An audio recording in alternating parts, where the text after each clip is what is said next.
සංස්කෘත ප්‍රවේශ ගද්‍ය පද්‍යාවලි 3. සංස්කෘත භාෂාව සහ සාහිත්‍ය. සංස්කෘත භාෂාව හා සාහිත්‍ය මගින් ඉන්දියාව පිළිබඳ ඉතිහාසයේ අද සිට සහස්ත්‍ර වර්ෂ 3මාරකට වැඩි දුරාතීතයකට තොරතුරු සැපේ. මානව වර්ගයා සම්බන්ධ ඉතිහාසයේදී මෙතරම් දීර්ඝ කාලයක් පිළිබඳ අඛණ්ඩ තොරතුරු සැපයන වෙනත් භාෂා සාහිත්‍යයක් නොමැති බැවින් සංස්කෘතය අද්විතීයද වේ. ග්‍රීක හා ලතින් භාෂා සමග සමීප සම්බන්ධතා දක්වන සංස්කෘත භාෂාව පැරණි ඉන්දු යුරෝපීය භාෂා ගණයට අයත් වේ. හින්දු සමයේ නිල භාෂා මාධ්‍ය වශයෙන්ද සැලකිය හැකි සංස්කෘතයේ බුදු සමය හා ජෛන සමය විසින්ද ඇතැම් විට භාවිත කරනු ලැබ ඇත. ග්‍රීක හා ලතින් භාෂාවන් වෙනත් යුරෝපීය රටවල භාෂාවන්ට හා සංස්කෘතීන්ට බලපෑ අයුරින්ම සංස්කෘතයද ඇතැම් ආසියාතික විශේෂයෙන් දකුණු හා අග්නිදිග ආසියාතික රටවල භාෂාවන්ට හා සංස්කෘතීන්ට බලපෑම් ආභාසය දක්වා ඇත. හින්දි, බෙන්ගාලි, මරාති සහ ඔරියා ආදී නූතන ඉන්දියානු භාෂාවන්හි සිංහල ආදී ඉන්දියානු නොවන භාෂාවන්හි නූතන ඉන්දු ආර්ය භාෂා ගණයේ ආදිතමයකු වන සංස්කෘතයේ ආභාෂය මනාව ප්‍රකට වේ. සංස්කෘතය පූර්ව ශාස්ත්‍රීය සංස්කෘත සහ ශාස්ත්‍රීය සංස්කෘත යනුවෙන් වර්ග කරනු ලැබේ. පූර්ව ශාස්ත්‍රීය සංස්කෘතය වෛදික සංස්කෘත භාෂාව හෝ වෛදික භාෂාව වශයෙන්ද හඳුන්වනු ලබන අතර එය ක්‍රිස්තුපූර්ව 4-5 ශතවර්ෂවලට එහා වූ ශතවර්ෂ 10කට අධික අතීත කාලයක් ප්‍රකාශ කරනු ලබන බව විශ්වාස කෙරේ. සංස්කෘතය දෙවියන්ගේ භාෂාව සංස්කෘතං නාම දෛවීවා කාව්‍යාදර්ශය වශයෙන් ප්‍රකට වන්නට ඇත්තේ ඍග්වේදයේ ආදී කොටැති වෛදික කෘතීන්හි විශේෂයෙන් සංහිතාවන්හි දෙවියන් ඇමතීම සඳහා භාවිත බැවින් විය හැකිය. එසේ නැතහොත් දෙවියන් විසින් දෙන ලද භාෂාව යන විශ්වාසයෙන් දෙවියන්ගේ භාෂාව වූවා විය හැකිය. ශාස්ත්‍රීය සංස්කෘත යනුවෙන් නම් කරන ලද භාෂාව සමග තුලනය කිරීමේදී වෛදික සංස්කෘතය හා ශාස්ත්‍රීය සංස්කෘත අතර සැලකිය යුතු වෙනස්කම් රාශියක්ද දක්නට ලැබේ. පිටකය තුන් පිටකය තුල භාවිත භාෂාව පිටක භාෂාව මාගදී ප්‍රාකෘතය පාලි භාෂාව වූවා සේම වේදය තුල භාවිත භාෂාව ඡන්දස් ඡන්දසි ඡන්දසෝ වෛදික භාෂාව වේද භාෂාව වශයෙන් හැඳින්වින. වෛදික භාෂාවෙන් ශාස්ත්‍රීය සංස්කෘතය වෙනස් වීම පිළිබඳ සන්දිස්ථාන සටහන් කෙරෙනුයේ ක්‍රිස්තුපූර්ව 5-4 සියවසේදී පාණිනී ආචාර්යවරයා විසින් ලියන ලද අෂ්ටාධ්‍යායී ග්‍රන්ථයෙන් වේද සංහිතාවල භාවිත භාෂාවේ නම ස්ථිර වශයෙන් හඳුනාගත නොහැකි වූවත් පාණිනීගේ ව්‍යායාමය සංස්කෘත විවහාරය බිහිවීමට හේතු විය. සංපූර්ව ස්කෘ ධාතු සිද්ධ අතීත කෘදන්ත පදයක් වන සංස්කෘත යන්නෙන් සකස් කරන ලද අර්ථය ලැබේ. ඒ අනුව වේද භාෂාවෙන් හෝ පූර්ව ශාස්ත්‍රීය සංස්කෘත භාෂාවෙන් හෝ ප්‍රාකෘත ප්‍රකෘත්‍යා සම්භවේන සිද්ධම් ප්‍රාකෘතම් භාෂාවකින් සකස් කරගත් භාෂාව සංස්කෘත වේ. පාණිනී ආචාර්යවරයා විසින් සංස්කෘතයේ ව්‍යාකරණය සංවිධාන කොට ක්‍රමානුකූල කරන ලදී. පාණිනීගේ ව්‍යායාමයෙන් බිහි වූ සංස්කෘතයේ නව්‍ය ස්වරූපය වඩාත් ජනප්‍රිය වූ අතර එහි ප්‍රතිඵලයක් වශයෙන් හින්දු ආගමික ග්‍රන්ථ සම්ප්‍රදාය ස්වකීය භාෂා මාධ්‍ය වශයෙන් සංස්කෘතය තහවුරු කරගත්තේ. ඒ හැර බෞද්ධ සම්ප්‍රදායට අයත් ඇතැම් කෘති හා ජෛන සම්ප්‍රදායට අයත් ඇතැම් කෘතිද සංස්කෘත භාෂාව මාධ්‍යයක් වශයෙන් භාවිත කළේ. බෞද්ධ සම්ප්‍රදාය විසින් භාවිත සංස්කෘතය ආරම්භක කෘතිවලදී ශාස්ත්‍රීය සංස්කෘතයට වඩා වෙනස් ස්වරූපයක් ගත්තේය. මහා වස්තු, දිව්‍යාවදාන ආදී කෘතිවල අපට දක්නට ලැබෙනුයේ ඒ වෙනස් වූ සංස්කෘත භාෂාවයි. ඊට වර්තමානයේදී බෞද්ධ සංස්කෘත යන විවහාරය භාවිත කෙරෙන අතර ඇතැම් යුරෝපීය උගතුන් විසින් මිශ්‍ර සංස්කෘත යන විවහාරය භාවිත කරනු ලැබේ. බෞද්ධ සංස්කෘත සාහිත්‍යද ග්‍රන්ථ රාශියකින් සමන්විත වූවකි. වෛදික සාහිත්‍ය නමින් අද හඳුනා ගැනෙන සාහිත්‍ය ශේෂ්ත්‍රය සංහිතා, බ්‍රහ්මණ, ආරණ්‍යක හා උපනිෂද් යන ග්‍රන්ථ සමූහයන්ගෙන් සමන්විත වේ. වේදාංග සාහිත්‍යද ඇතුළත් වූ විට එම ශේෂ්ත්‍රය සිය ගණනක් වූ ග්‍රන්ථ සමුදායකින් යුක්ත වේ. පැරණි ඥානය, ඉතිහාසය ඇතුළත් පුරාණ ග්‍රන්ථ සමූහයක්, ධර්ම සූත්‍ර ඇතුළත් සූත්‍ර සාහිත්‍යයක්, ධර්ම ශාස්ත්‍ර ඇතුළත් ශාස්ත්‍ර සාහිත්‍යයක්, මහා භාරත, රාමායන කෘති දෙකින් සමන්විත වීර කාව්‍ය සාහිත්‍යයත් යන සාහිත්‍ය ශේෂ්ත්‍ර සියල්ලම ආගමික පරමාර්ථයෙන් යුක්ත වූයේ වේ. ඒ හැර සංස්කෘත සාහිත්‍ය, වෛද්‍ය ශාස්ත්‍රය, ආයුර්වේදය හා ජ්‍යොතිෂය ආදී තවත් සාහිත්‍යාංග රාශියකින්ද සමන්විත වේ. නාට්‍ය, චම්පුකාව්‍ය, විචාරවාද, කෝෂ ග්‍රන්ථ සහ දාර්ශනික සාහිත්‍ය ආදී අනෙක් සාහිත්‍යාංගද සංස්කෘත සාහිත්‍යයේ ප්‍රෞಢ බවට සාක්ෂ්‍ය සපයයි.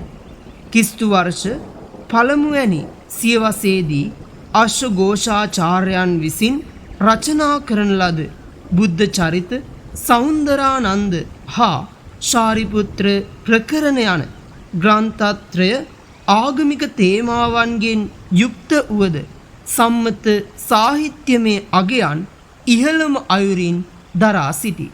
පශ්චාත් කාලීන භාස, කාලිදාස, දණ්ඩීන් හා බාණ ආදී කවිහු සංස්කෘත සාහිත්‍ය පෝෂණය කොට එය විශිෂ්ටත්වයට පත් කළහ.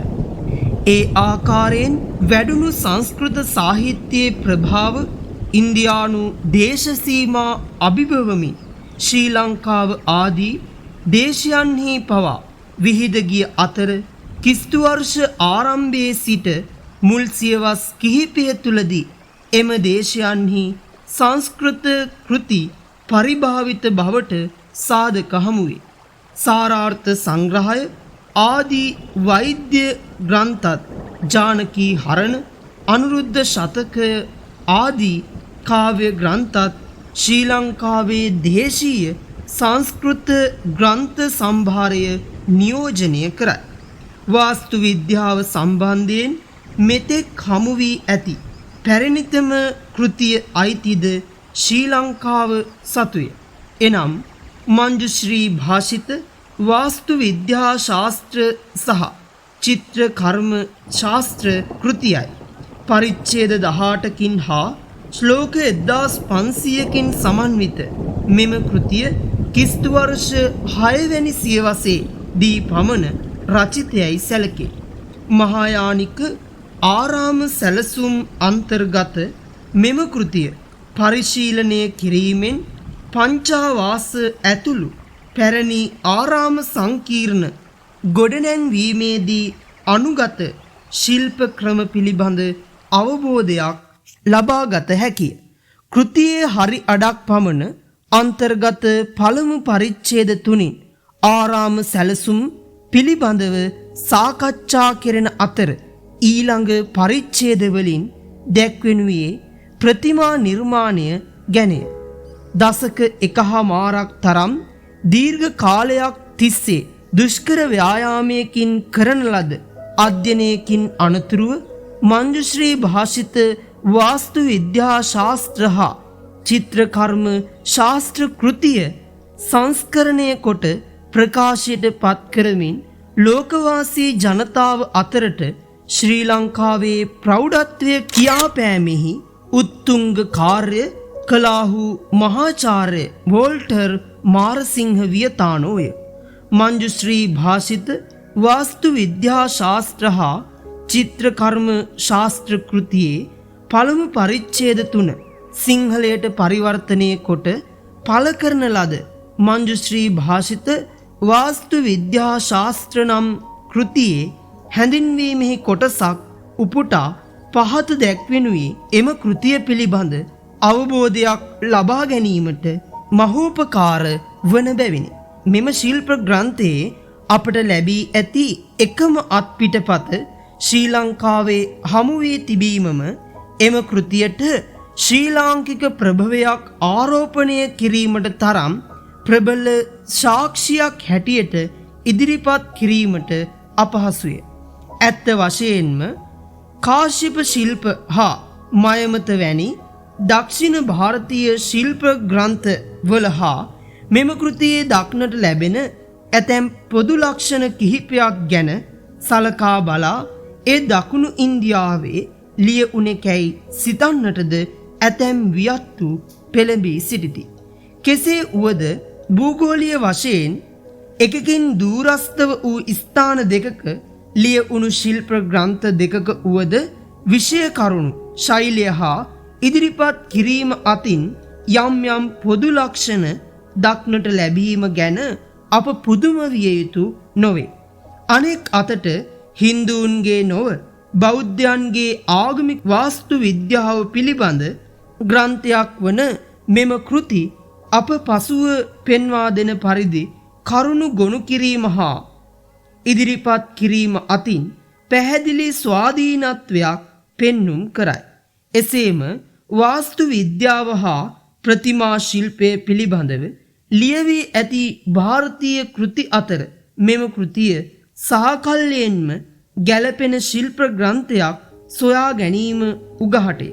සැබවින්ම දකුණු ඉන්දියාවේ මෙතෙක් සමු වී ඇති සියලුම ශිල්ප ශාස්ත්‍ර ග්‍රන්ථවලට විෂය වී ඇත්තේ හින්දු වාස්තු විද්‍යාව හා ප්‍රතිමා ශිල්පයි. ඒවායේ බෞද්ධ කලාවන් පිළිබඳ කිසිවක් සඳහන් වී ඇත්තේ නම් ඒ අහම්බෙන්. දක්ෂිණ ಭಾರತයට මෙම කෘතියට අයිතිවාසිකම් කීමට හරස්ව සිටින තවත් වැදගත් සාධකයක් නම් ඒ විස්තර වන විවිධ ආරාම සැලසුම් එම ප්‍රදේශයේ දක්නට ලැබෙන කිසිදු විහාර ප්‍රභේදයක් හා සමාන බවක් නොයිසිලීමයි. ඒවා සියල්ලක්ම පාහේ නිර්මාණය වී ඇත්තේ ගල්ලෙන් හා ගිරිපාර්ශව කපා කොටා සකස් කරනු ලැබීමෙනි. එහෙත් අප කෘතියෙහි විස්තර කර ඇති ආරාම විශේෂය සැලසුම් කරනු ලැබ ඇත්තේ එලිමහන් භූමි භාගයක ඉදිකරනු ලැබීම සඳහාය. එහි ගොඩනැගිලි සංකීර්ණය අඩංගු චතුරස්‍රය ආධාරක පෞරක මාර්ගයෙන් නංවන ලද උස් භූමි භාගයක් වූ අතර ඊ වටා ප්‍රදර්ශනා පතයක් හා ඊට පිටතින් දිය අගලෙක්ද විය. එහි බාහිර සීමාවේ පොල් පුවක් හෝ උණගොමුවෙක් වේ. මෙහි ආරාම අනුරාධපුරයේ හා පොළොන්නරුවේ දැනට නටබුන්ම පවතින ඇතැම් ආරාම ප්‍රභේද හා මහත් සමානකමක් දක්වයි. තිරියාය, අභයගිරිය, ආදී ස්ථානවලින් හමු වී ඇති සංස්කෘත ශිලාලේඛන ඇතුළත් අභිලේඛන සමුදාය ශ්‍රී ලංකාව තුල සංස්කෘත භාෂා භාවිතයේ ස්වරූපයට සාධක සපයයි. ඒ හැර හමු වී ඇති පුරාවස්තු හා අභිලේඛනත් ධාරණී සාරාර්ථ සංග්‍රහ සහ පාලි භාෂාවෙන් රචිත බේසජ්ජ මංජුසා ආදී ග්‍රන්ථවල දැක්වෙන ආශ්‍රිත ග්‍රන්ථ සමුදායත් ශ්‍රී ලංකාව තුල සංස්කෘත සාහිත්‍යයේ භාවිතය පිළිබඳ සාධක සපයයි. ශ්‍රී ලංකාවට අමතරව සංස්කෘත සාහිත්‍යයට සුවිශාල මෙහෙවරක් කළ තවත් රටවල් දෙකක් නම් චීනය හා තිබ්බතියයි. එහෙත් එම රටවල සිදුවේ සංස්කෘත මහායානික ග්‍රන්ථ චීන හා තිබ්බත භාෂාවට පරිවර්තනය කිරීම හා එම කෘතිවලට විවරණ සැපයීමය. ස්වතන්ත්‍ර සංස්කෘත කෘති එම රටවල සම්පාදනය වූ බවට සාක්ෂි නැත. අනෙක් අතට ලංකාව දුෂ්කර ව්‍යාකරණ කෘති කිහිපයකට සන්නහා ටීකා සැපයුවද වැඩි අවධානයක් යොමු කළේ නව ග්‍රන්ථ රචනා කිරීමටය. ඇත්ත වශයෙන්ම දැනට ලැබී ඇති ලංකාවේ රචනා වූ ප්‍රථම ග්‍රන්ථය සංස්කෘත තාක්ෂණික ග්‍රන්ථයක් වීම වැදගත්ය. එම ග්‍රන්ථය නම් ක්‍රිස්තු වර්ෂ 337 365 දක්වා රාජ්‍ය විචාල බුද්ධදාස රජු විසින් සම්පාදනය කරන ලද සාරාර්ථ සංග්‍රහය නම් වෛද්‍ය ග්‍රන්ථයයි. එය ගයිගර් විසින් පවස්නාසේ බුද්ධදාස රජුගේ ස්වාධීන කෘතියක් නොව එකල රචනා වී තිබූ විවිධ වෛද්‍ය ග්‍රන්ථවලින් කරුණු උකහාගෙන සකස් කළ සංග්‍රහයක් බව පෙනේ. මහාචාර්ය වෝල්ටර් මාරසිංහ සෞම්‍ය රශ්මි 18 පිටුව. ක්‍රිස්තු වර්ෂ 19 වැනි සියවසේ අගභාගයේදී සහ 20 වන සියවසේදී ලංකාවේ සංස්කෘත භාෂා සාහිත්‍යයේ කැපී පෙනෙන දියුණුවක් දක්නට ලැබේ. පිරිවෙන් සහ විශ්වවිද්‍යාල ආයතනවල ඊට විශේෂ තැනක් හිමිවීමත් එම ආයතනවලින් බිහි වූවන් අතින් විවිධ කෘති රචනා වීමත් ඒ සඳහා හේතු වූ බව සඳහන් කළ යුතු වේ. දොඩංගොඩ ශ්‍රී සීලක්ඛන්ද නාහිමියන් විසින් රචනා කරන ලද සද්ධර්ම මකරන්ද කෘතිය බුද්ධ චරිතය තේමා කරගෙන රචිත ගද්‍ය කාව්‍යයකි. නිවැරදි වූත් සරල වූත් බස්වහරකින් රචනා වී ඇති මේ කෘතියෙහි දීපංකර පාදමූලයේදී නියත විවරණ ලැබීමේ පටන් සතරවැනි ධර්ම සංගීතය හා බුද්ධඝෝෂ හිමියන් විසින් අටකතා පරිවර්තනය දක්වා වූ දීර්ඝ ඉතිහාසයක් මෙම කෘතිය තුල අන්තර්ගතය. ශ්‍රී ලංකාවේදී සංස්කෘත භාෂාවෙන් රචිත විශාලතම ගද්‍ය කාව්‍ය වශයෙන් ඊට වැදගත් ස්ථානයක් හිමි වේ. පණ්ඩිත දවුල්දෙන ඥානිස්සර නාහිමියන් විසින් රචනා කරන ලද කෘති සමුදාය 20 වැනි සියවසේදී ශ්‍රී ලංකාවේ සංස්කෘත සාහිත්‍ය පෝෂණය කිරීමෙහිලා සුවිශාල මෙහෙවරක් ඉටු කළේය. මාරාංගනා විජයම් යතිදූතම් වෛරාග්‍ය චින්තා සහ ශ්වානස්තව කාව්‍යම් යන කෘති එහිලා විශේෂ වේ. පණ්ඩිත කැකුණුවෙල පියරතන නාහිමියන් විසින් රචනා කරන ලද පද්ද චින්තාමණි මහා කාව්‍යය සද්ධර්ම රත්නාවලියේ එන නාගසේන වස්තුව හා මිලින්ද පඤ්ඤ යන කෘති ආශ්‍රයෙන් ලියන ලද්දකි. සර්ග 18කින් හා ශ්ලෝක 1015කින් සමන්විත සංස්කෘතයේ විවිධ වෘත්ත භාවිත කරමින් රචනා කර ඇත. ඒ හැරුණු විට පණ්ඩිත විදුරුපොළ පියතිස්ස නාහිමියන් සහ පණ්ඩිත ආර්යදාස කුමාරසිංහ මහතා ඇතුළු තවත් ගිහි පැවිදි පඬිවරුන් රැසක් විසින් කරන ලද නව නිර්මාණ රාශියක් නූතන සංස්කෘත සාහිත්‍ය පෝෂණය සඳහා උපස්තම්භක වී ඇත.